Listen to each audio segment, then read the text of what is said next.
Good morning students. पिछले video में हमने ठोस अवस्था का इंट्रोडक्शन देख लिया था और हमने ठोसों को क्रिस्टलीय और अक्रिस्टलीय ठोसों में पहले विभाजित किया था और उसमें हम अंतर देख रहे थे।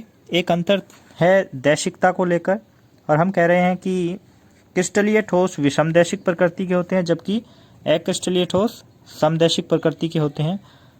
पहले इस दैशिकता को समझते हैं।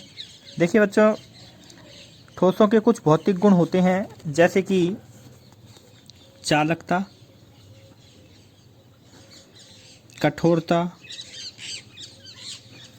अपवर्तनांक, तनन सामर्थ्य।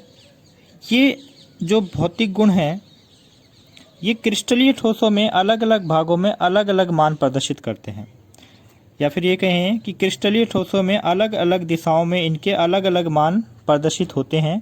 इसीलिए क्रिस्टलीय ठोसों को क्या बोलते हैं? विषमदैशिक बोलते हैं। और जो आपके अक्रिस्टलीय ठोस होते हैं उनमें इनके मान सभी दिशाओं में समान होते हैं, अर्थात इनको क्या बोल दिया? समदैशिक। जैसा कि नाम से पता चल रहा है, अलग अलग दिशाओं में अलग अलग गुण प्रदर्शित करते हैं। चालकता का मान अलग प्राप्त होगा, अपवर्तनांक का मान अलग प्राप्त होगा। तो इसी कारण क्रिस्टलीय ठोसों को दिशा के आधार पर विषमदैशिक बोला जाता है और अक्रिस्टलीय ठोसों को समदैशिक। यानी कि ये जो गुण मैंने बताए, चालकता, कठोरता, तनन सामर्थ्य, अपवर्तनांक, इनके मान सभी दिशाओं में अक्रिस्टलीय ठोसों में समान प्राप्त होते हैं, इसलिए समदैशिक प्रकृति के होते हैं। एक गुण जैसे कि अपवर्तनांक को लेकर हम इसे समझते हैं। तो एक क्रिस्टलीय ठोस को बनाने की कोशिश करते हैं जिसमें अवयवी कण पूर्णतः व्यवस्थित होते हैं। जैसे एक प्रकार के कण ये हैं, इस तरह से समान आकार, समान दूरी पर एक जैसे कण एक पंक्ति में इस प्रकार व्यवस्थित हैं। दूसरे प्रकार के कण इस प्रकार से व्यवस्थित हैं। दूसरे प्रकार के कणों को हम थोड़ा गहरा बना देते हैं, जो कि पहली पंक्ति के कणों के बीच में इस प्रकार स्थित हैं। तीसरी पंक्ति के कण पहली पंक्ति के कणों के समान हैं, तो उनके ठीक नीचे आएंगे, क्योंकि क्रिस्टलीय ठोस है तो कणों की व्यवस्था सुव्यवस्थित होती है। एक क्रिस्टलीय ठोस बनाने का हम प्रयास कर रहे हैं, जिसमें हम देखेंगे कि कण बड़े ही व्यवस्थित तरीके से एक दूसरे के नीचे स्थित होते हैं।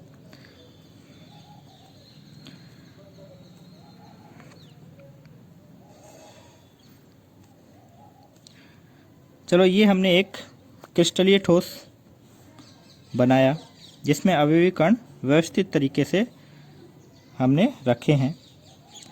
अब हम प्रकाश की किरण इसमें से गुजारते हैं अलग अलग दिशाओं में। एक प्रकाश की किरण मैंने इसमें यहाँ से गुजारी, ठीक है, और एक प्रकाश की किरण मैं यहाँ से गुजार रहा हूँ, अलग अलग दिशा होगी। तो आप देखिए, जब इस प्रकाश की किरण को देखते हैं तो इसकी एक तरफ एक जैसे कण हैं और दूसरी तरफ एक जैसे कण हैं। तो मान लिया इसका कुछ भी अपवर्तनांक हुआ, फिर हम इस प्रकाश की किरण को देखते हैं। तो इस प्रकाश की किरण को देखते हैं तो एक तरफ एक जैसे कण नहीं है, एक पहले वाला है, एक दूसरे तरह का है, फिर पहले तरीके का आ गया, फिर दूसरे तरीके का आ गया, इस दूसरी तरफ भी इसी तरह के कण हैं। तो क्या इस प्रकाश पुंज या प्रकाश किरण का अपवर्तनांक समान होगा? इसके नहीं होगा, क्योंकि ये प्रकाश की किरण अलग प्रकार से कणों के संपर्क में आ रही है और ये दूसरी प्रकाश की किरण अलग प्रकार से कणों के संपर्क में आ रही है। तो इसका अपवर्तनांक इस किरण के अपवर्तनांक के बराबर नहीं होगा। इसीलिए अलग अलग दिशाओं से अपवर्तनांक का जो गुण है उसका मान अलग प्राप्त होता है क्रिस्टलीय ठोसों में। इसीलिए इनको विषमदैशिक ठोस बोलते हैं। और देखिए, जो अक्रिस्टलीय पदार्थ होते हैं उसमें अवयवी कणों की कोई व्यवस्था नहीं होती, यानी कि हम कैसे भी इसको बना सकते हैं।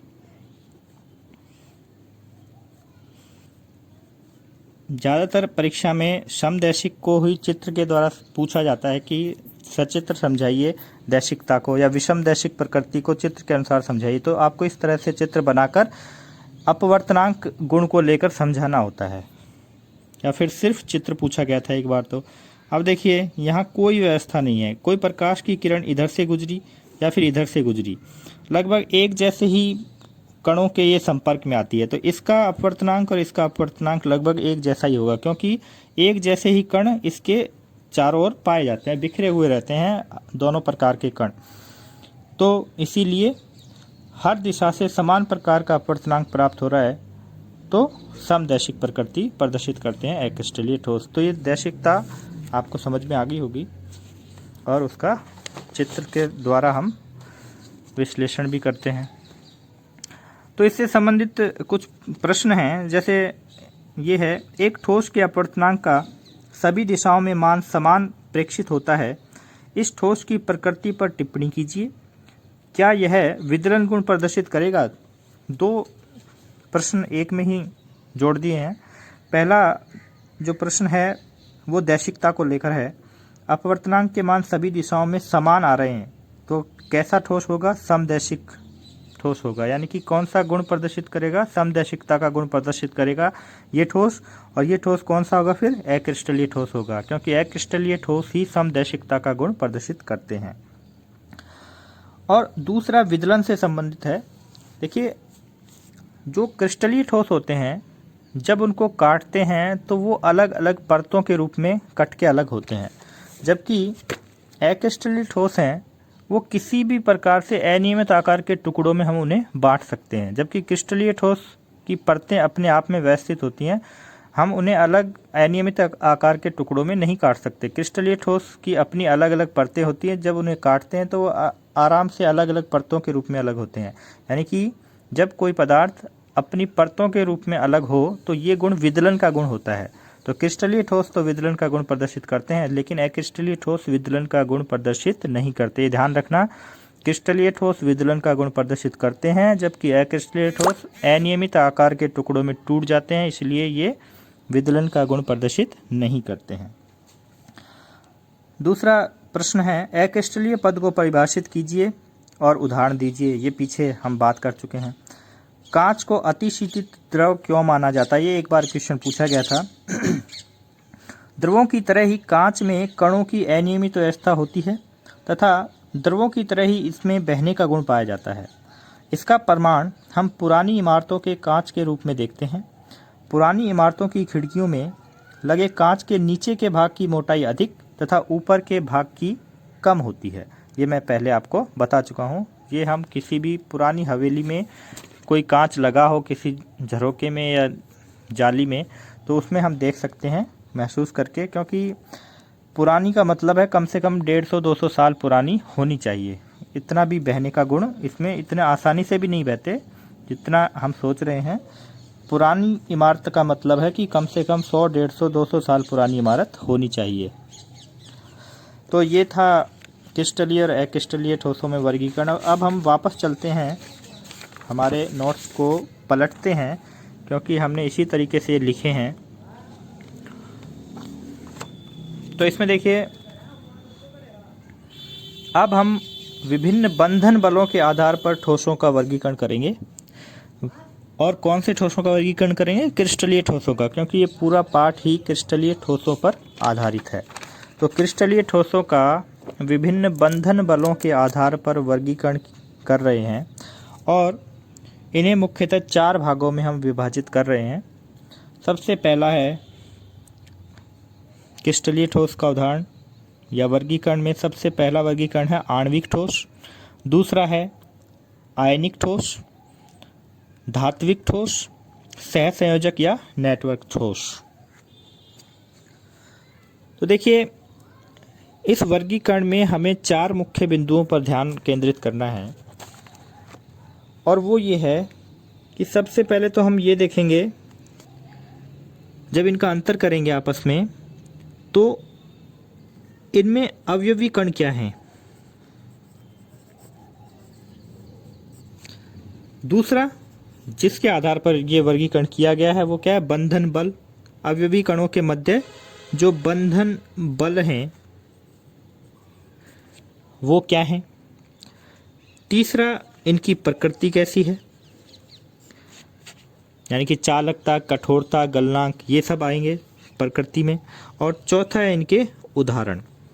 तो तो इस तरीके से हम इनको इस टॉपिक को तैयार करेंगे। इस टॉपिक में जो सबसे मुख्य क्वेश्चन आने की संभावना होती है वो ये होती है कि आपको कुछ यौगिक दे दिए जाएंगे और आपसे कहेंगे कि दिए गए ठोसों का वर्गीकरण कीजिए। या तो सीधा ही क्वेश्चन आएगा, या फिर ये कहेंगे दिए गए ठोसों को आणविक, आयनिक और धात्विक ठोसों में वर्गीकृत कीजिए। या फिर आपको आणविक ठोस की परिभाषा पूछकर उसके उदाहरण पूछ सकते हैं, या फिर आयनिक ठोस की परिभाषा पूछकर उनके उदाहरण पूछ सकते हैं, या फिर चालकता से संबंधित उदाहरण पूछे जा सकते हैं, या फिर चालकता से संबंधित सवाल पूछा जा सकता है। तो इससे रिलेटेड आने वाले क्वेश्चन मैंने आपको बताया। सबसे ज़्यादा संभावित क्वेश्चन जो होता है वो है उदाहरण देकर यौगिकों के आपसे इनका वर्गीकरण करवाया जाता है। तो देखिए, जैसा कि नाम से ही पता चल रहा है, आणविक ठोसों में अवयवी कण क्या होते हैं? अणु होते हैं। आयनिक ठोसों में अवयवी कण क्या होते हैं? आयन होते हैं। धात्विक जो ठोस होते हैं उसमें अवयवी कण धनायन होते हैं। ठीक है, धनायन होते हैं जो कि इलेक्ट्रॉनों से घिरे रहते हैं। और सहसंयोजक या नेटवर्क जो ठोस हैं उनके अवयवी कण परमाणु होते हैं। एक अंतर तो मैंने आपको यही बता दिया, आगे पढ़ेंगे। बंधन बल, अणुओं के मध्य देखिए वान डेर वाल बल पाए जाते हैं, और वान डेर वाल बल भी अलग अलग तरह के होते हैं, जैसा कि 11वीं क्लास में हमने पढ़ा था। तो इसीलिए आणविक ठोसों को फिर से 3 भागों में विभाजित कर दिया है। आणविक जो ठोस हैं इनको फिर से 3 भागों में विभाजित किया जाता है, आगे देखेंगे। इसीलिए इनके जो बंधन बल हैं ये हैं वान डेर वाल बल, जो आणविक ठोस हैं। आयनिक ठोस जो होते हैं, आयन इसमें होते हैं। अवयवी कण क्या होते हैं? आयन होते हैं। और आयनों के मध्य स्थिर वैद्युत आकर्षण बल पाया जाता है। धनावेश ऋणावेश के साथ स्थिर वैद्युत आकर्षण बल से जुड़ा रहता है। धात्विक जो ठोस होते हैं इनमें धात्विक बंध पाया जाता है। और सहसंयोजक ठोस का नाम ही सहसंयोजक बंध से पड़ा है, तो इनके मध्य, परमाणुओं के मध्य सहसंयोजक बंध पाया जाता है। प्रकृति इसमें अलग अलग तरह से देखेंगे और फिर उसके उदाहरण देखेंगे। तो पहले देखते हैं आणविक ठोस, मॉलिक्यूलर सॉलिड्स। जैसे कि मैंने बताया, ऐसे ठोस जिनके अवयवी कण अणु होते हैं आणविक ठोस कहलाते हैं। इनमें अणु परस्पर दुर्बल वान डेर वाल बलों या हाइड्रोजन बंध द्वारा जुड़े रहते हैं, और इसी आधार पर इनको 3 भागों में विभाजित किया गया है आणविक ठोसों को। कौन कौन से हैं? अध्रुवीय आणविक ठोस, ध्रुवीय आणविक ठोस, और तीसरा है हाइड्रोजन आबंधित या हाइड्रोजन बंध युक्त आणविक ठोस। देखिए, अणु उदासीन भी हो सकते हैं, अणु ध्रुवीय भी हो सकते हैं। इसीलिए अणुओं की ध्रुवीयता और अध्रुवीयता के आधार पर तथा इनके मध्य पाए जाने वाले वान डेर वाल बल के आधार पर इनको फिर से 3 भागों में विभाजित करते हैं। तो सबसे पहला है अध्रुवीय आणविक ठोस। जैसा कि नाम से पता चल रहा है, ऐसा अणु जो क्या है? अध्रुवीय है। तो जो अवयवी कण होते हैं इनमें अध्रुवीय अणु होते हैं। और अध्रुवीय अणुओं के मध्य हमें पता है, 11वीं क्लास में हम पढ़ चुके हैं, कौन सा बंध पाया जाता है? लंदन बल पाया जाता है। दुर्बल वान डेर वाल बल जो अध्रुवीय अणुओं के मध्य पाया जाता है वो कौन सा होता है? लंदन बल पाया जाता है। यहाँ परमाणु की बात हो रही है, परमाणु उत्कृष्ट गैसों के परमाणुओं की बात हो रही है। उत्कृष्ट गैसों के परमाणु को अणु के रूप में ही हम समझते हैं, ठीक है ना। प्रकृति, पहले हमने देखा अवयवी कण, फिर देखा उनके मध्य बंधन बल, फिर देखते हैं प्रकृति। ये क्रिस्टल नर्म और विद्युत के कुचालक होते हैं। इन क्रिस्टलों के गलनांक और क्वथनांक कम होते हैं, अतः सामान्य ताप पर ये द्रव अथवा गैसीय अवस्था में होते हैं। ये जितने भी उदाहरण दे रखे हैं, ये देखिए याद करने बहुत ज़रूरी है, बार बार इनको रिपीट करेंगे। वैसे तो देखते ही पता चल रहा है कि किस तरह का है। जैसे O2 हमने बोला, तो O2 एक अणु है। O2 में दोनों ही ऑक्सीजन के परमाणु हैं, तो किसी प्रकार की कोई ध्रुवीयता की संभावना ही नहीं है। N2, इसमें भी कोई तरह की ध्रुवीयता नहीं होती। Cl2 अणु, CH4, इसमें भी ये भी अध्रुवीय अणु है, क्योंकि एक CH बंध भले ही ध्रुवीय हो, लेकिन 4 हाइड्रोजन बंध इस प्रकार से व्यवस्थित होते हैं कि एक दूसरे की ध्रुवीयता को ये नष्ट कर देते हैं, और यही काम CCl4 में भी होता है। ये हम 11वीं क्लास में बहुत अच्छे से इनकी संरचना पर चर्चा कर चुके हैं। और ये उत्कृष्ट गैसें हैं, इनके तो ये परमाणु ही होते हैं, तो इनमें तो ध्रुवीयता की संभावना न के बराबर होती है। Argon, krypton, xenon, benzene, urea, ये सब अध्रुवीय अणु होते हैं, और ये अणु जब बिल्कुल पास पास होते हैं तो अध्रुवीय आणविक ठोसों का निर्माण करते हैं। लेकिन आप देख रहे होंगे कि ज़्यादातर तो ये गैस ही होती हैं। O2 तो हमने गैस सुनी है, ये ठोस में क्यों पढ़ रहे हैं उदाहरण। देखिए, केमिस्ट्री में यही एक विशेष बात होती है कि यहाँ हम बहुत ही कम टेम्परेचर पे इनकी बात कर रहे हैं, बहुत ही कम तापमान पर ये अध्रुवीय आणविक ठोस के रूप में पाए जा सकते हैं। ये बहुत ही ज़्यादा वाष्पशील होते हैं, जैसे ताप बढ़ाया फिर ये गैस या द्रव अवस्था में बदल जाएंगे। तो यहाँ हम जब इनको ठोस कह रहे हैं तो हमारा मतलब है कि बहुत ही कम तापमान पर ये ठोस अवस्था में पाए जाते हैं, ठीक है ना। इसलिए ये मत सोचना कि उदाहरण में आ गया तो ये तो गैस है, ये तो ठोस है ही नहीं, और वहाँ लिख कर आ जाएं कि गैस का उदाहरण दे दिया था ठोस में, इसलिए हम उसको वर्गीकृत ही नहीं करके आए। तो ध्यान देना, ये एक ठोस भी हो सकती है जब तापमान बहुत ही कम हो। दूसरे हैं ध्रुवीय आणविक ठोस। तो अवयवी कण ध्रुवीय अणु होते हैं। दूसरी बात, उनके मध्य जो बंधन बल है वो कौन सा होगा। तो ध्रुवीय अणु जो होते हैं उनके मध्य द्विध्रुव आकर्षण बल होता है। देखिए 11वीं क्लास में हमने देखा था, जैसे HCl का उदाहरण ले रहे थे तो इस तरह से इसको लिख रहे थे। ये एक ध्रुवीय अणु है, और इसके पास जब दूसरा इसका अणु आएगा HCl का, तो उसका H इधर, Cl इधर, तो HCl अणु ध्रुवीय होता है, तो क्लोरीन पर आंशिक ऋणावेश और हाइड्रोजन पर आंशिक धनावेश उत्पन्न हो जाता है। यानी कि इस अणु के एक सिरे पर आंशिक ऋणावेश और एक सिरे पर आंशिक धनावेश उत्पन्न हो जाता है। ऐसा इसमें होता है। और ये ध्रुवीय अणु जब इसके पास आता है, दूसरे ध्रुवीय अणु के पास आता है, तो इसका ऋणावेशित भाग इसके धनावेशित भाग को आकर्षित करता है और ये आपस में जुड़ जाते हैं। ऐसा इसमें होता है। ये धनावेशित भाग, ये ऋणावेशित भाग, इसके ऋणावेशित भाग के साथ इसका धनावेशित भाग आकर्षित हो जाता है, और इसे बोलते हैं द्विध्रुव आकर्षण बल। ये भी एक वान डेर वाल बल होता है, जो कि लंदन बल से थोड़ा प्रबल होता है। ये ठोस भी नरम और विद्युत के कुचालक होते हैं, लेकिन इनका जलीय विलयन सुचालक होता है, क्योंकि एक तरह से ये ध्रुवीय होते हैं तो जलीय विलयन में ये विद्युत का प्रवाह कर सकते हैं, ये ध्यान रखना है।